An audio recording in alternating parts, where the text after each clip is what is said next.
And also, so Jane asked me to do this talk, and I said, Jane, you know, I don't do religion. It's not my thing. I'm like basically a fallen Presbyterian. The only reason I am a Presbyterian is by default, because it's the family business. And I will, so it started like 100 years ago with Grandpa Tajima. And then my Aunt Sophie married Don Toriumi, who's a Nisei, second generation clergy. His brother is Howard Toriumi, also clergy. And then my generation, Sansei, my cousin Wendy Tajima, and my other cousin Diane Ujie are both ordained. And then there was me.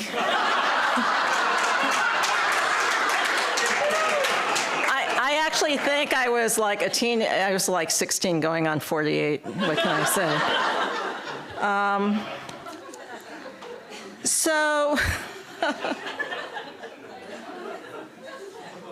So I've talked to Jane in the past about the influences of my family's Christianity, which goes back, you know, actually my great-grandparents were converted by missionaries during the Meiji period, so we're really, you know, many generations Christians. And what effect it's had on my social justice filmmaking. And Jane asking me to do this, I really had to think about, like, what effect has it had? What influence has it had? I stopped going to church like way back when I was a teenager. And even though, you know, of course it was something, my family was very devout. But what does faith really mean for somebody like me who's really walked away from organized religion? How can it help me understand the role of faith in movement building? And how can I particularly understand it in terms of our communities? Because I think in the Asian American movement, we've really kind of disconnected ourselves in many ways from faith communities, from our own faith communities. So it's not my wheelhouse, but I really wanted to be here particularly today because this is a decisive moment that both Carolyn and Jane have referred to. I also flew in here from Los Angeles. Los Angeles is under siege. This is no time to stay in our lanes, so I'm willing to move out of my lane. We need to act together, and we need to act now. So in my talk, I want to just trace my kind of rocky journey of trying to sort out this question of resistance and faith. And, you know, again, I apologize in advance. I have no knowledge of theology. I'm going to use the wrong terms. It's like I'm Sunday school level, and I know the conversation here is going to be much more advanced. But I will just tell stories. I'll tell my family's story and my story. It's not going to be theory. I'll show you pictures, including some of the pictures I took from my mom's house on January 8th in Altadena, some very, very old pictures. And I'll show you some video clips. So this is a picture of on the left, screen left, that's Grandpa Kengo. He's always really decked out and very GQ. My grandmother Tori, they met in Sunday school. And Grandpa was, again, they both immigrated to the United States. Grandpa came in 1907. He wasn't only a pastor, he was a theologian. He came to study at Yale and here at Berkeley. So I just thought, like, Grandpa would never imagine if a Tajima was going to be back at Berkeley talking about religion. It would not be me. So Grandpa, sorry, I have so many pages because every year I get older, like the font has to get bigger. So I used to have like maybe 2 or 3 pages of notes, so now I've got all these. I should do what Carolyn did and just like hurl them when I'm finished with it. So Grandpa actually, he had a brother, my great uncle, who was an entrepreneur and who also immigrated with him, who, you know, got pretty rich before the war. He lost it, of course, during the war. But it was always said that my grandfather, Kengo, was the one who really had the business brain. But he put his business brain to work like growing churches. basically growing churches. So this on the right is a photo of Grandpa breaking ground in Salt Lake City, and he was a pastor at the Japanese Christian church. It's still there in downtown Salt Lake, surrounded by the convention center. Hopefully it'll last. It's over 100 years old. And he also, for a time, was a horseback riding preacher, and he rode around and ministered to railroad workers and Japanese immigrant families, rural families in places like Utah, Wyoming, and Idaho. And he always carried a camera, I remember. So he, what is this picture? Oh, this is the Salt Lake City church. That's Grandpa and my grandmother and some of the family. But these are some of his pictures. I thought they were very cool. And during the 1920s, then the family moved to California. They moved to Pasadena, and Grandpa became the pastor of the Pasadena Union Church. And there they are. That's the parish house next to the church. So he was the pastor until World War II, of course, when the family and the whole congregation was evacuated and put in concentration camps. Grandma and Grandpa Tajima ended up in Gila River in Arizona. Meanwhile, Don and Sophie, Don Toriumi and my Aunt Sophie, ended up in Heart Mountain, where my mother, who would soon marry my father, was also incarcerated with that side of the family. And the camps were really a turning point for me as a child. It's probably where the seeds of my discontent with organized religion really were planted. I grew up in the late 60s and 1970s. Oh, this was Heart Mountain. I'm really like this, having to do both things. It's kind of, sorry. I don't have a joke for that, but sorry. So I grew up in the late 60s and 70s, and at the time it was like now, the world was alive with protests and turmoil and movements for equality. So I always knew about the camps. Well, you can see this is my mother's family. I mean, my family always talked about it. I know there's this, the conventional wisdom, and I think it's true with many families that Japanese Americans were silent about their wartime experience. My family and all the family friends, that's all they talked about. So we were really, in fact, in the late 60s, my mother made us take a detour from Yellowstone to Heart Mountain. There was nothing there, just the remains. I mean, you can look, we were like really a little, Mom, let's go to Yellowstone. But she thought it was really, I mean, it was very painful for her. And she thought it was really important that we know that history. So that legacy of injustice was deeply personal for me. And I think I know I harbored a lot of resentment towards my grandfather, Kengo, because I know that he had encouraged his congregation at Pasadena Union to go to the camps, to acquiesce and go to the camps and obey the evacuation orders. And growing up, you know, I had seen photos like this. There's Grandpa. I don't know where Grandma is. I don't think that's Grandma, but Grandpa, they're either on the train, you can see their tags, on the train to Tulare, to the Assembly Center, or to Gila River. And I'd look at the photos when I was a kid and say, why is he smiling? You know, they're going to camp. This is at Gila River, and you know, they're in a concentration camp. My grandpa's wearing a three-piece suit again. And this is Grandma, Grandpa, and my uncle Tsuneo was visiting them. My father and all my uncles were in the US Army.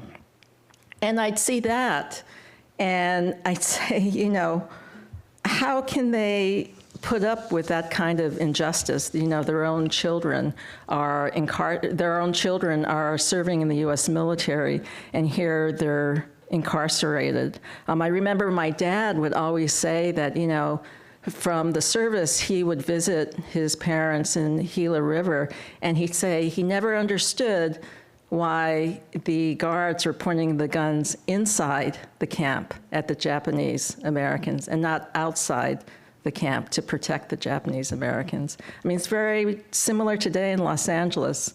The guns are pointing in at us, at immigrants and all their neighbors who've come together to protect them, not out to protect them. So, I wondered, why didn't Grandpa resist? And in my pre-adolescent mind, I read it as submission.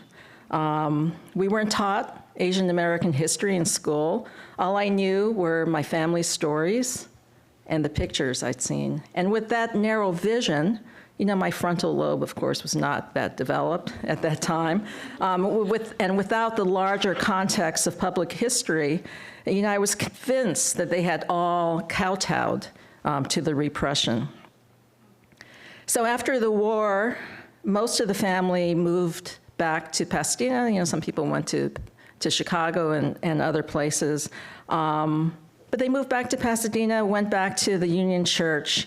But the legacy of displacement was not over. During the 1960s, the community around Kensington and Pasadena, where the church and the parish house were, and it was a Japanese American community, Black and Mexican neighborhoods all surrounding it.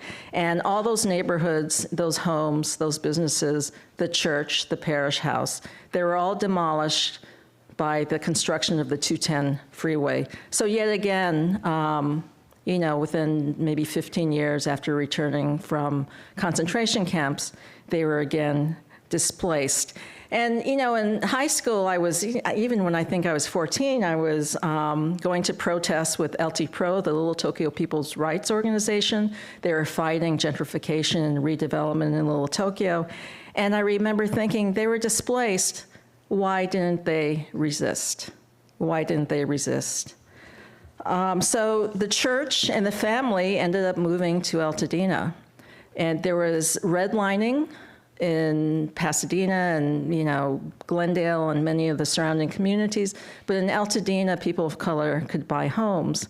And it resulted in this amazing community. You had Black families who were not only displaced by the freeway, but many of them had come on the migration from the Jim Crow South.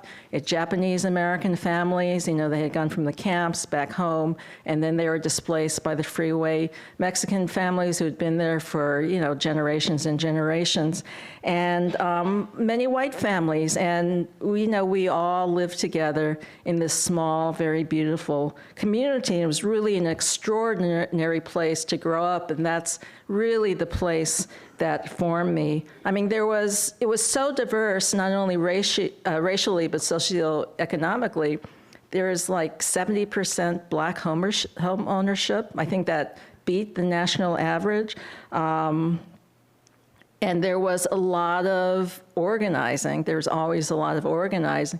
When I was in maybe freshman or sophomore, I was really involved in the movement for racial integration in the schools, desegregating the schools, and there was an incredible organizing. So now I've forgotten about my PowerPoint. So this is so let me rewind, rewinding. So when everybody moved to Altadena, the church also moved. This is Altadena First Presbyterian Church. Pasadena Union became the Altadena First Presbyterian Church.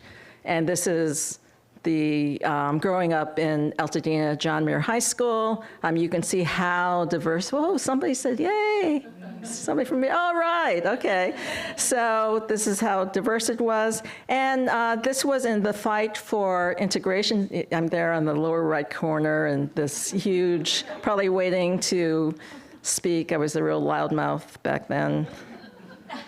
Not now, of course. So, I had led, again, the world around was just so alive. I had older siblings who were involved in the anti-war movement and the fight for ethnic studies in colleges. And I think in the 5th or 6th grade, I led my first walkout, and my best friend gave me a copy of the autobiography of Malcolm X. And I read, his autobiography. I made the mistake of not reading to the very end. So I had all this like, oh, we're the evil devils because I'm yellow. But I didn't get to the Mecca part. Later on in life, I got, okay, we're okay. He went to Mecca. But also around that time in the 6th grade is when my teacher told the class that my mother and my grandparents were lying about the camps, that nothing like that could ever happen in America. And I was pissed off. I was a little girl. I was an angry little girl. And I think at that point, I decided, I didn't know I was going to become a filmmaker, but I realized we have to tell our own stories to the world. So I also thought, and I didn't know this word complicity, but I think I understood that silence was complicity. And I associated that silence and accommodation with the church, specifically with the Japanese church. I mean, I had read Malcolm X's autobiography. I knew about his engagement with Islam. I knew about, the civil rights movement and how important the church was in that movement. But what I saw of my family's church seemed to be disconnected from this arc of justice. I have a brother who was killed in a hit and run in 1980, and my parents, he was an activist, and my parents set up a social justice fund at the church in his name. And it went for a while. It was really great fun, supported some great organizations. And at some point, the pastor said, well, that's not really the mission of the church, social justice.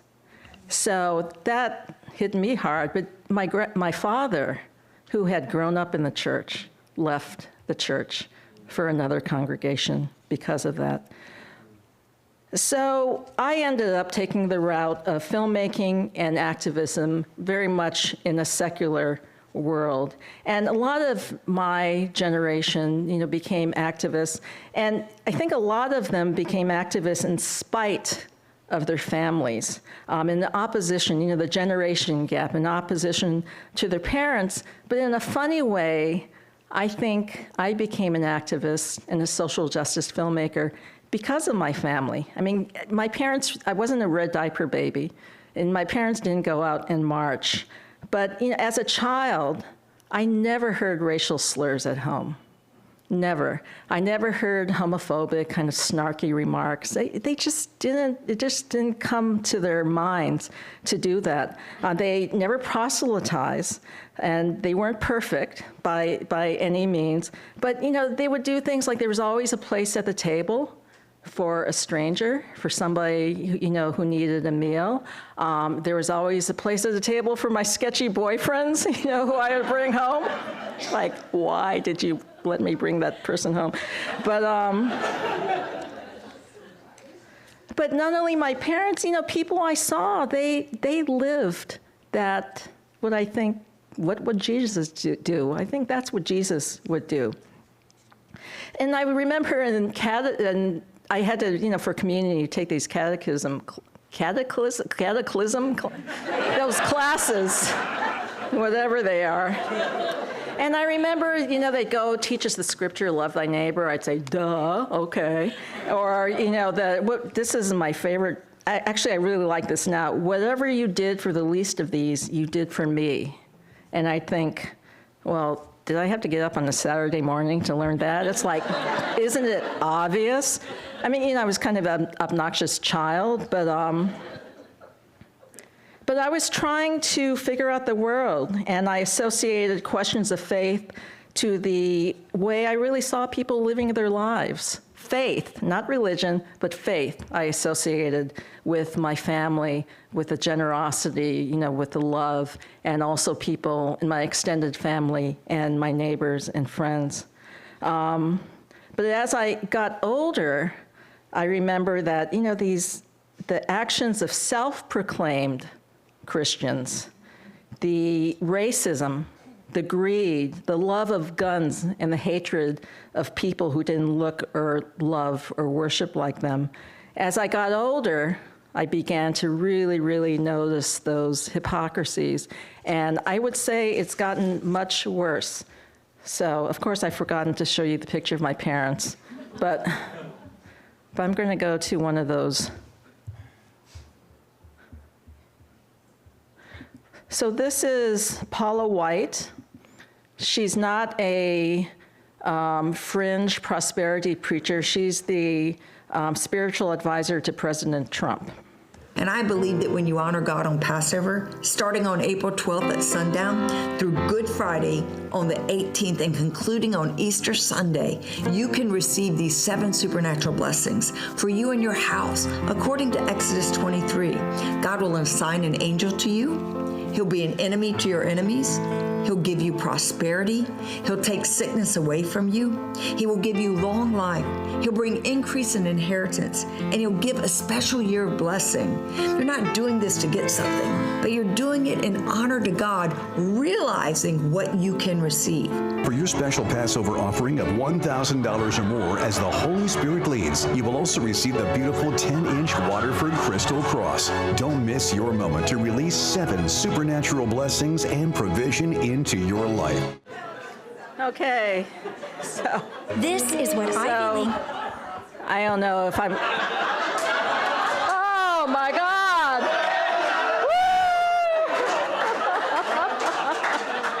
I didn't plan that. Thank you.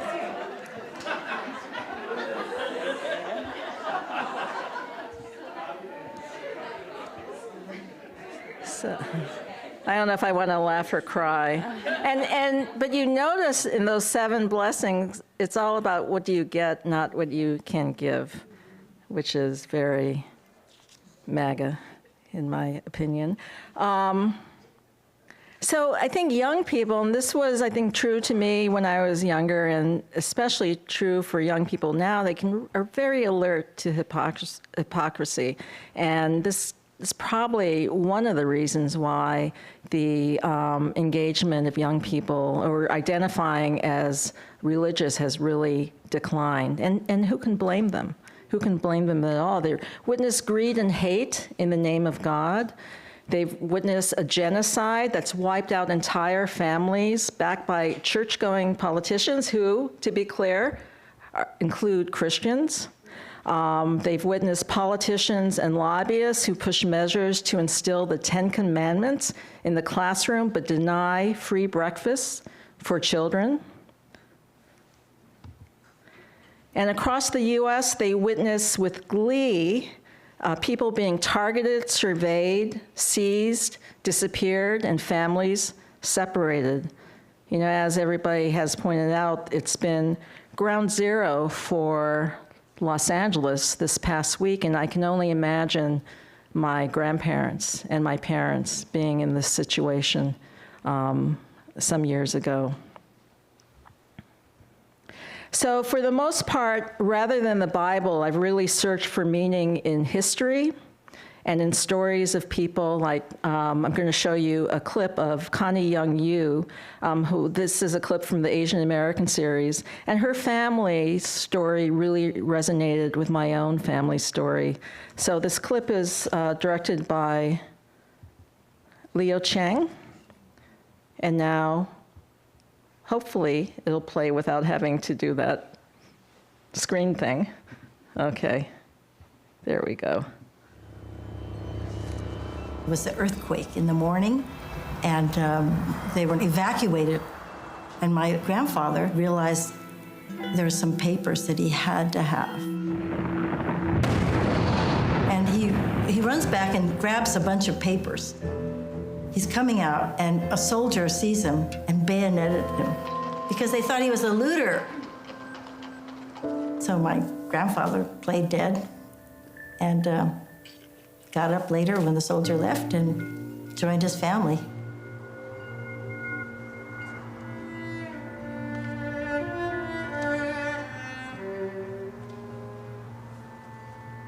What my grandfather thought was so important that he would risk his life for was his birth certificate and several letters of recommendation from white people that he was a legitimate American citizen. That's what you needed at that time. That was worth your life.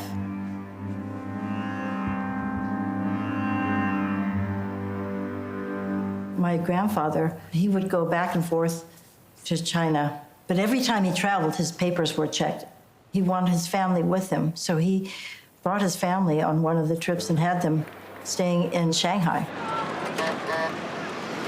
In September 1922, he was coming back and he died on board ship. My grandmother realized she had to go back to the United States, and these were American-born children. My mother and her 3 sisters. My mother said it was so exciting when they reached the Golden Gate. They could see the city and they were jumping up with joy. And then she said, and then to be stopped.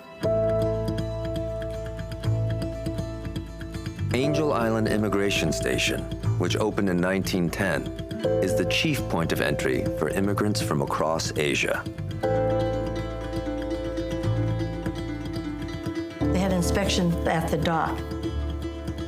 The children were released because they were American citizens, but my grandmother's papers, they officially said, this is Wang Shi, wife of Li Yuxui. The inspector said, you're a widow. Your husband is not with you. A widow has no status. And she was detained. She was taken to Angel Island and questioned. Angel Island has been called the Ellis Island of the West. Nothing could be farther from the truth.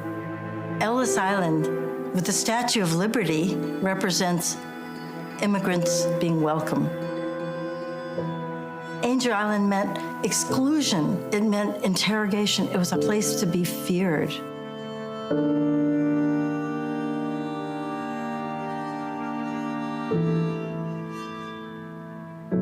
My grandmother was detained on Angel Island for 15 and a half months. In 1977, Connie took her mother back to Angel Island for the first time in 50 years.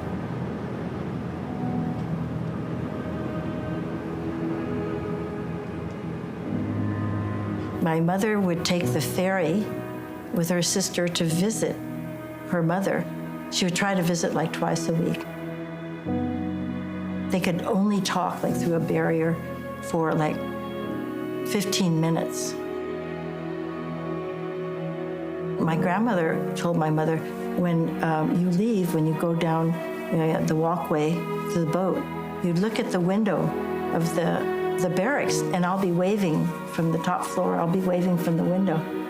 And so my mother would go down, and she'd see my grandmother's hand waving to her.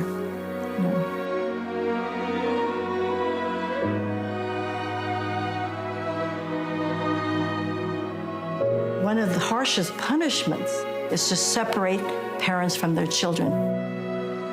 It's a detention of people who are struggling to survive. Connie's grandmother spends over a year at Angel Island before she's finally able to reunite with her American-born children.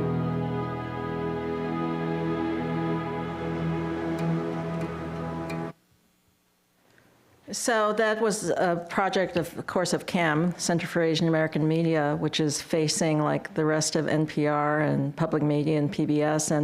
And you know, if CAM and the PBS goes down, you're just not going to see any more Asian American programming. I mean, you will see, you know, some like Crazy Rich Asians, which I enjoyed, but that's, I mean, the documentaries and the shorts and the other stories of our communities and our lives, I've just kind of lived by as a viewer as well as a filmmaker, and it's going to be gone.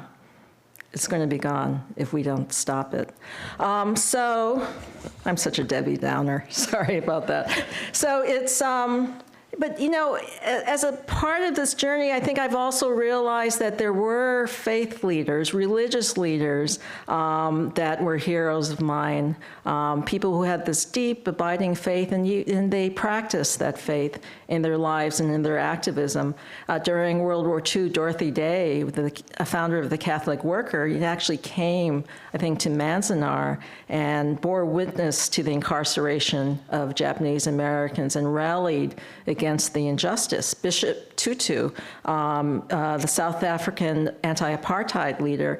And you also see it just in, you know, ordinary people and different community leaders. As a part, again, of the May 19th project, we did this one short video about the Muslim community, I mean, not the Muslim community, but the Sikh community, and how they responded after 9/11 when they were being mistaken for Muslims and because, you know, they wore turbans, and these white supremacists would see the turban and they would think Osama bin Laden. And, you know, Balbir Singh Sodhi was even killed for mistaken identity. So this is a project from the May 19th, a video from the May 19th project that was directed by Bo Mirhosseini.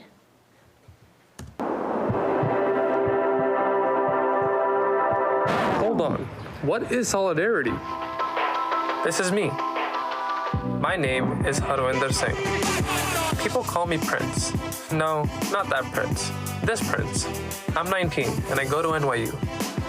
This is my family. That's me as a baby.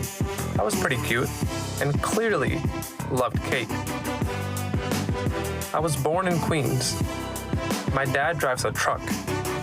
We are American, but we are also Sikh. Sikhism is the 5th largest religion in the world. We love to hold parades and we love to dance. When 9/11 happened, everything changed for my parents. They quickly got targeted as being Muslims or terrorists, like the unfortunate murder of Balbir Singh Sodhi. He killed my brother because he thought the turban and beard not belonged to this country. This is Harpreet Singh. Harpreet said, after 9/11, Sikhs made a decision as a community to stop saying we are not Muslim, because saying that means don't attack us, but it's okay to attack them. As I got older, I learned the importance of solidarity between us, Muslims and Arab Americans. Solidarity is collectively rising against oppression, fueling the struggle through compassion. Let's continue to unite and fight against white supremacy. So, you know, I mean, I'm rarely at a temple or a synagogue or a church or a mosque, unless I'm really filming something. But the humanism of those faiths have been abundantly clear, just in the actions of people, of the followers, of the congregations. And I've also seen outside of the religious realm how young people have uplifted this kind of love and humanity, whether they're practitioners of their faith or non-believers. I saw at UCLA, in the UCLA encampment, geez, that is not what I want. Okay.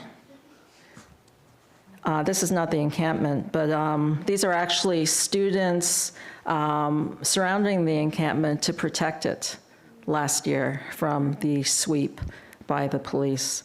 So I've seen it in these students. They have been vilified, but the encampment actually was one of the most beautiful places I have ever seen in my life. It was so diverse. They observed Shabbat and Seder. They would encircle the Muslim students so that they can pray in peace and in privacy. And they had this kind of ethos of non-escalation and, you know, of don't fight back. And so I saw them. There was a pro-Israel rally on campus, and I saw, people were yelling, "I hope you get raped." They were spat upon, they were shoved. I was actually shoved also by this guy. They were, called names. They just stood there. They just stood there very stoically. They did have to fight back, however, on April 30th of last year, because they were attacked by a mob, a very violent mob. There's a picture of the mob beating up one of the students. So many students with serious injuries were sent to the ER. The UCLA doctors told us they couldn't believe nobody was dead. And the police, stood by and watched as our students were just beaten down, just violently attacked. But even facing those kinds of threats to their bodies, to their college careers, to future jobs, to visa revocations, to jail time, these students have not given up. And they call it solidarity, but in a way, I think it's a congregation of love and faith. And just as Angelenos today are also being vilified as being violent. It's not that there's no violence, but in every protest I've seen and what I've seen in LA, the escalation has always come from law enforcement. The violence has mostly come from law enforcement. And I believe that they're labeled, the protesters, the pro-immigrant protesters and immigrants are labeled as violent in order to justify a more violent suppression.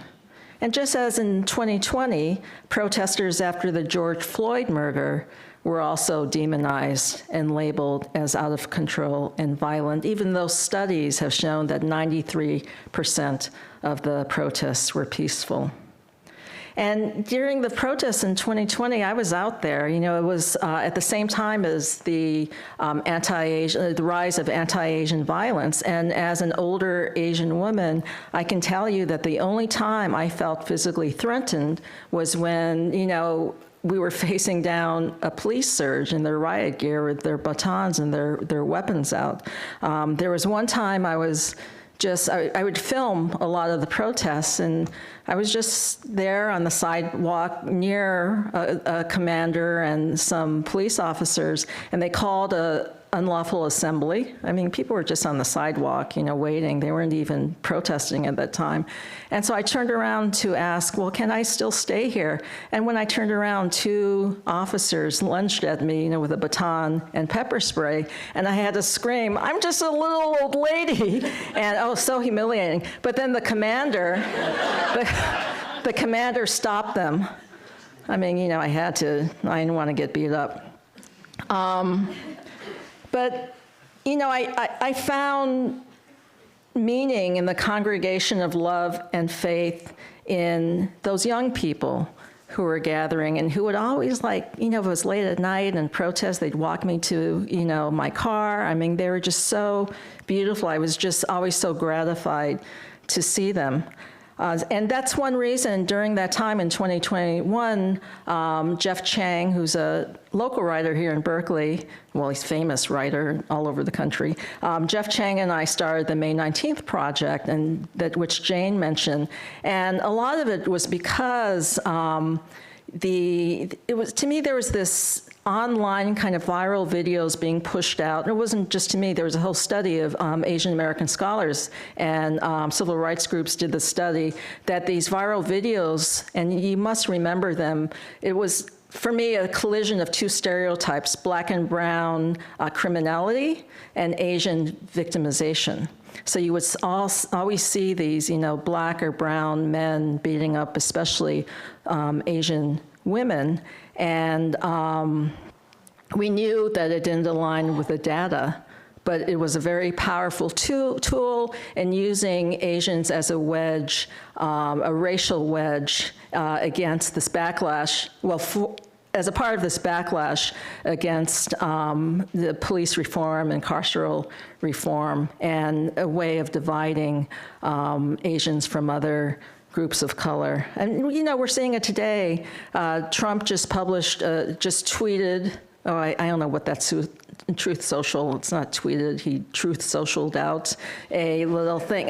And, he gave tribute to rooftop Koreans. If you remember from the LA uprising in 1992, the Koreans who were protecting, their businesses armed.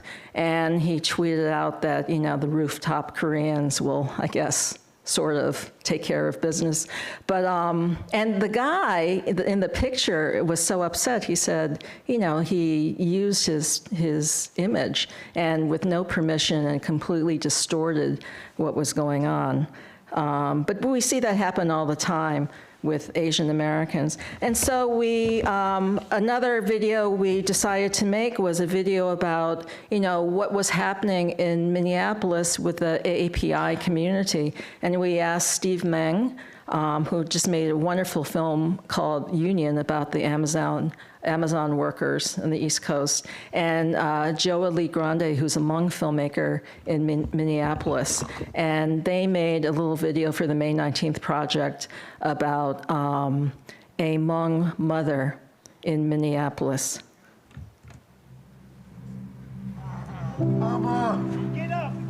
Thằng cô bù cho pro béo đều vì họ nói như hà cô chỉ tao bang là cô nó này thằng này cô sáng cho cô tôi mình nhiều gì chỉ còn thấy có cửa như ô cái mà sẽ trâu. On July 22nd, 2006, Officer Jason Anderson shoots and kills 19-year-old Fong Lee, saying Fong had a gun. Fong Lee was shot 3 times in the back and 5 times while he was on the ground. He was a child of refugees. He was also a student, and they were trying to label him as a gang member to discredit him. Anybody look at the video knew there was no gun there. They got away with murder, and they do it all the time in our community. From the beginning, activists in the black community really supported the family. The injustice that's been going on a long time, but if we all come together, Asian, white, black, Latino, and we say we're not going to take it no more, we can stop it. Cậu cũng một cái trò nhẹ cũng đi ba hả? Là những nhiều lời ba của họ. Chỉ cho thầu cũng nói là đi ba em đợi là giờ cái cũ bao giờ chỉ của ông một ba thế.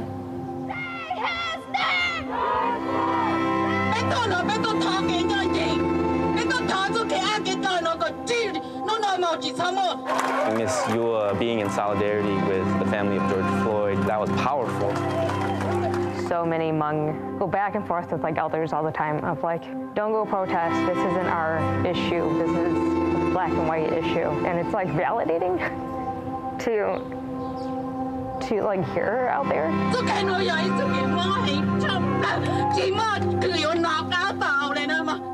I still see the pain. She's not just advocating for Fong Lee no more. She's advocating for justice. She's an advocate for all. Is you look tired? Okay. Linh thì nó chỉ sáng tạo vậy. Từ tiệm mà bây giờ tàu ship ba muốn cho cái nhân gì cho bây giờ đó có một cái chỗ xe đồ bây mình tên mình cũng còn lại có tên nữa.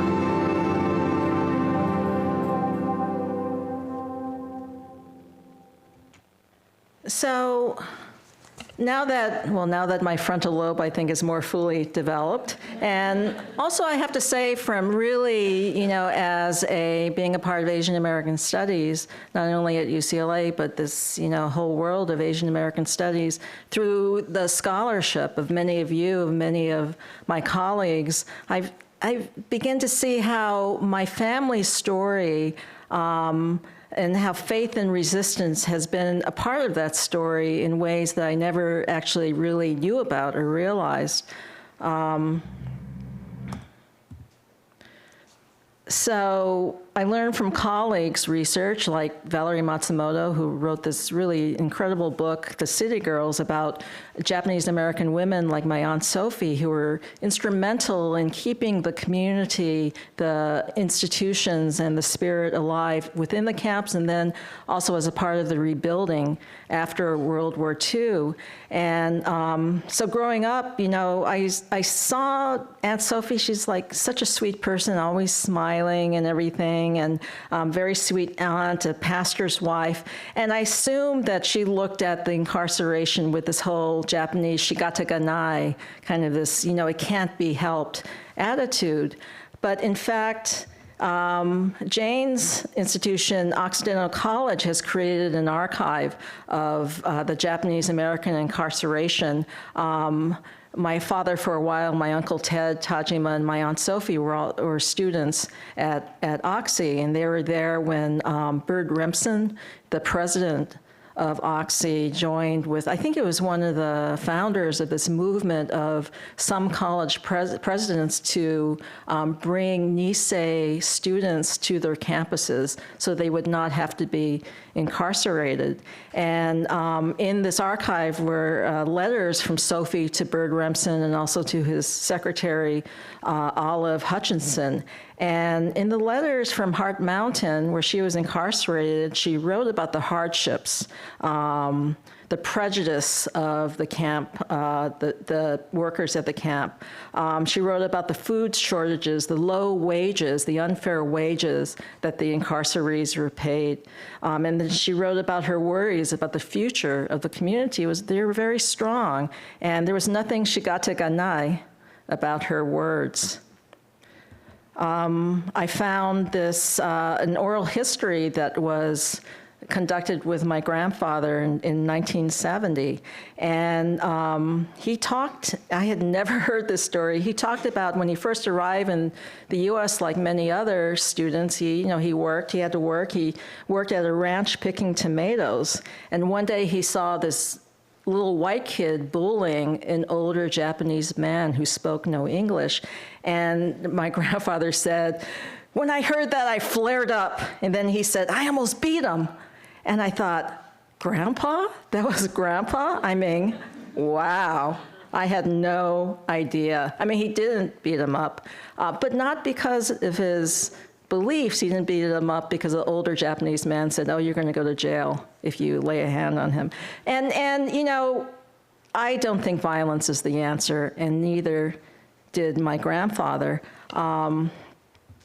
Actually, in a few years back, I think before the pandemic, my cousin Wendy had sent me this booklet, an unpublished booklet called The Sunday Before, and somebody in 1945 had put together a collection of sermons of Japanese American priests and pastors of the last sermon before everybody was shipped off to camp. So Uncle Don, Howard, Toriumi, and Grandpa's sermons are in there. And Wendy and I were stunned that Grandpa really gave a full-throated, well, not full-throated, but very clear anti-war message. And he, laid blame for the incarceration, for their exile on what he called the war system, the war machine. And I guess he really meant the military-industrial complex. It was never published, but The Sunday Before was a part of, Emily Anderson and Duncan Williams did this great exhibit at the Japanese American National Museum called The Sutra and the Bible. And, it was a part of that exhibit. And Wendy actually did the voice for passages from Grandpa's sermon. So, I thought about that when I read it, that knowing what I knew as an adult is an anti-war message for Grandpa to have given in May of 1942 was really a brave thing. He was a Japanese immigrant. He was a church leader. What we know now, and certainly he and everybody in the community knew back then, is that community leaders were the first to be arrested within hours of Pearl Harbor. And there was no internet back then, so they had lists already, and they picked people up. I mean, he must have known that. Roosevelt had invoked, of course, the Alien Enemies Act to legitimize the detentions. Trump is now invoking that act to deport immigrants like Gilmar Abrego Garcia, who was sent to an El Salvadorian jail. And I really wish I could have talked to my grandfather about all he wrestled with in May of 1942, his moral convictions about the war and his duty to his congregation and his family. Because right now, I think we're all facing that dilemma. We're all wrestling with it. How much can we do in the face of heightened repression, tyranny, and risk? And Carolyn started off this conversation, pointing out that, we have those personal questions that we have to deal with. We have to take care on the one hand, but we have to fight on the other hand. I mean, I don't know the answer. I ask myself every day. I ask myself every time I'm going to go out onto the streets. My son is now older, so he calls us and, Mom, Dad, you're going to go protest? Well, you better, and he gives me us the list of how to stay safe, what to wear, the gas masks, et cetera, et cetera. But it is a risk. We do take a risk to our jobs, our livelihoods, our family, our health, our safety. It's getting violent out there. But the one thing I do know is that building collective power, all of us together from our communities, our campuses, our places of worship, that is the only way we're going to reclaim the future. So thank you very much.